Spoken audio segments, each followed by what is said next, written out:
Hi everyone, this is Karen Avila and welcome back to our YouTube channel. So for today's video ay pupunta tayo ng Mandawi City kasi nandun yung mama ko and pinapapunta niya ako kasi magpapasama siya sa pagpapacheck up ni Lola kasi hindi kasi siya makapag-fill up doon sa mga billing area kasi kailangan kasi doon mga fill up naman yung mga name ni Lola, yung mga age, yung mga antivirate yung mga ganon. So nagpapatulong siya sa akin and then this time nga pala is kakatapos lang ng school namin at dumiretso na agad ako dito sa kay mama. So ayan, nakarating na nga pala ako dito sa Mandawi, Cebu City and yan, nandito na ako sa Sumbandakuan, naglakad na ako papunta doon kina mama kasi wala naman dumiretso doon na mga jeep, yun yan. So ayan, the main reason kung bakit kami pupunta doon is kailangan magpa-follow up check up ni Lola. Si Lola yung binabantayan ni Mama, siya yung caregiver ni Lola. So ayan.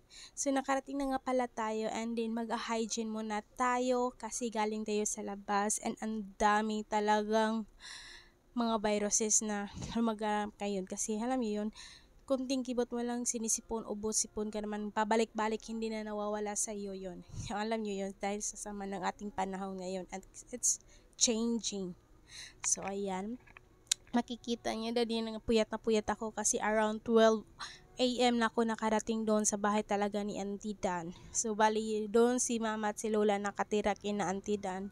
Si Auntie Dan is anak ni Lola. So, ayan, mag-hygiene lang talaga tayo and after that is matutulog na tayo kasi maga pa tayo bukas. So ito nga pala yung ating outfit check bago tayo matulog kasi yan nga pala yung sinuot ko is kang mama yan.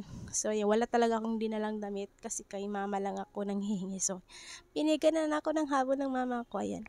So ayan, magpapa-check up na tayo dito sa may UC Med. So ayan, yun lang yung ating video for today. So, ayan. Pagkatapos nun is umuwi na kami doon sa bahay ni Ante Dan. And pagkatapos namin doon sa and everything doon sa hospital is yung mga result is babalikan lang ni Mama in the afternoon. And nagpapagawa na siya ng kaniyang birthday tarpaulin. Ang diba ang social ng mama ko. Nagpa-tarpa talaga siya. Ayan, I was surprised din kasi sinabi niya nung magpapatarp siya. I wasn't prepared kasi akala ko ano lang, may handaan lang yung pagkain pero may patarp talaga. So, yun lang guys. This is my mother, beautiful mother ever. So, thank you for watching. Bye! See you on my next video. Bye!